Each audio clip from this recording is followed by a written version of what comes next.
আসসালামু আলাইকুম everyone, welcome to my page. চার দেয়ালে বন্দি থেকে আমার ছেলে খুব বেশি পরিমাণে অ্যাগ্রেসিভ হয়ে গিয়েছে। অনেক বেশি চঞ্চল, দুষ্টুমি করে, কথা শুনে না, অনেক বেশি রাগ দেখায়।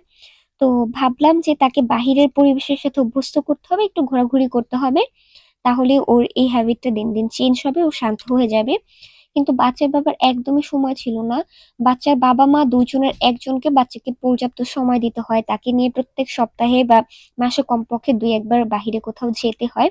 তো আমরা কালকে পার্কে গিয়েছিলাম, আর আজকে ভাবলাম কেননা জীবনে প্রথমবারের মতো ওকে কোনো রেস্টুরেন্টে নিয়ে সেখানে মানে ভিন্ন স্বাদের খাবারের সাথে অভ্যস্ত করি।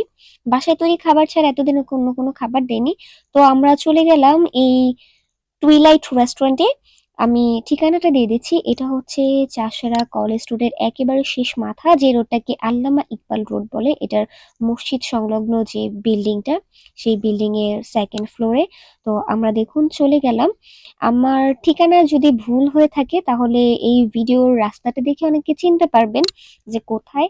আর আরো প্রপারলি চেনার জন্য আমি কিন্তু ডিসক্রিপশনে এবং কমেন্টে তাদের পেজটাকেও ট্যাগ করে বা মেনশন করে দিব, যাতে করে আপনারা খুব ইজিলি পেয়ে যান। আর আমি মেনশন করা হয়তো লাগবে না, কারণ ইতোমধ্যে নারায়ণগঞ্জের অনেক বিখ্যাত ফুড ব্লগাররা, কাপল ব্লগাররা সেখানে গিয়ে ব্লগ করে ফেলেছে। সেটা আপনারা দেখেছেন, আমি তাদের পেজেও দেখেছি, তারা কয়েকটা ব্লগ শেয়ার করেছে। আমার আজকে যাওয়া, আমি কিন্তু প্রফেশনাল ব্লগার, ফুড ব্লগার নই, আমি ব্লগ করতে ভালোবাসি। আমার পেজ এবং আইডি ঘুরলেই আপনারা বুঝতে পারবেন।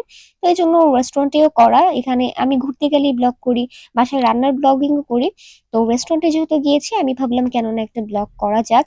প্রথমেই ঢুকে দেখলাম অনেক পরিমাণে গেস্ট ছিল আজকে, মানে খুব পরিমাণে রাশ ছিল। তারা আমাদেরকে পোলাইটলি জানালো যে কিছুক্ষণ অপেক্ষা করতে হবে, কারণ যেহেতু তখন খুব পরিমাণে কাস্টমার ছিল।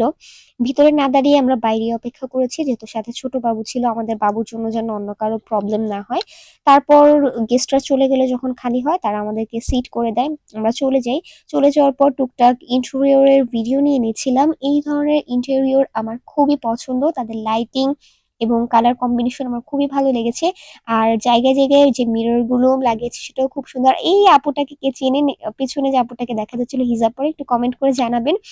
মোস্ট প্রবাবলি উনি একজন ব্লগার, উনি ভিডিও করছিল, কিন্তু করার আগে খুবই পোলাইটলি এবং খুবই সুন্দরভাবে আমাদের কাছে এসে সবাইকে মানে একসাথে অ্যাটেনশন তার দিকে নিয়ে তারপর জানতে চেয়েছিল যে তার ব্লগে যদি আমাদের ভিডিও নেয়, আমাদের কারো কোনো প্রবলেম আছে কিনা, আমরা কি তার সেই ভিডিওতে ফেস শো করতে কোনো রকম আপত্তি জানাচ্ছি কিনা। তো আমরা সবাই তাকে গ্রেটফুলি ওয়েলকাম করেছিলাম যে সে করতে পারে, আমাদের কোনো সমস্যা নেই। তারপর আপু ভিডিও করেছিল, এই ব্যাপারটা আমার খুবই ভালো লেগেছে।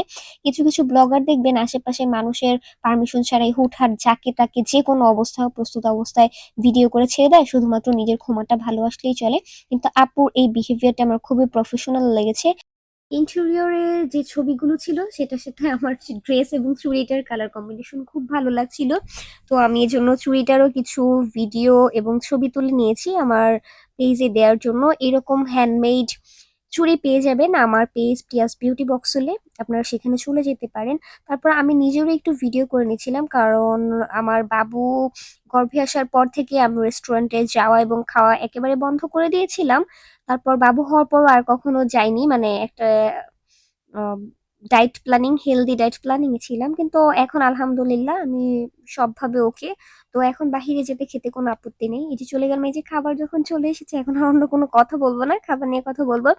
দেখতেই পাচ্ছেন এখানে আমাদের দুইজনের করে চারজনের ছিল খাবার। আমাদের দুজনের জন্য মানে পরিমাণ অনুযায়ী আমাদের জন্য যথেষ্ট ছিল, মানে আমরা যতটুকু খাই আলহামদুলিল্লাহ।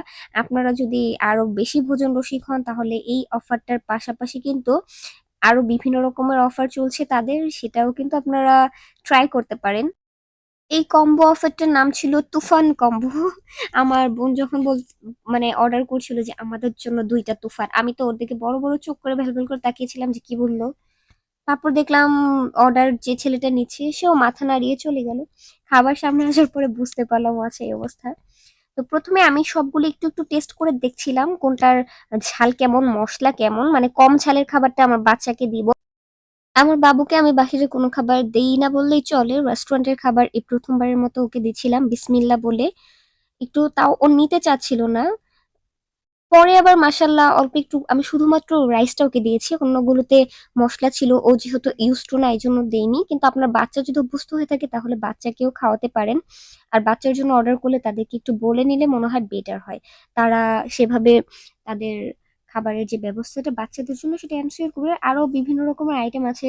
যেমন মিট বক্সের একটা আইটেম দেখেছিলাম, বা তারপর বাচ্চাদের জন্য তাদের ফ্রেঞ্চ ফ্রাই এবং বার্গারটাও বেস্ট হবে, সেটা ট্রাই করতে পারেন। ব্লগটি কেমন লাগলো তা অবশ্যই কমেন্ট করে জানাতে ভুলবেন না। কিন্তু আশা করি রেস্টুরেন্টটি ভালো লেগেছে এবং অবশ্যই আপনারা যাবেন ফ্রেন্ডস ফ্যামিলি নিয়ে কিংবা বাচ্চা নিয়ে। ভালো লাগবে, ভালো একটা সময় কাটাতে পারবেন। সবাই ভালো থাকবেন, সুস্থ থাকবেন। আসসালামু আলাইকুম, আল্লাহ হাফেজ।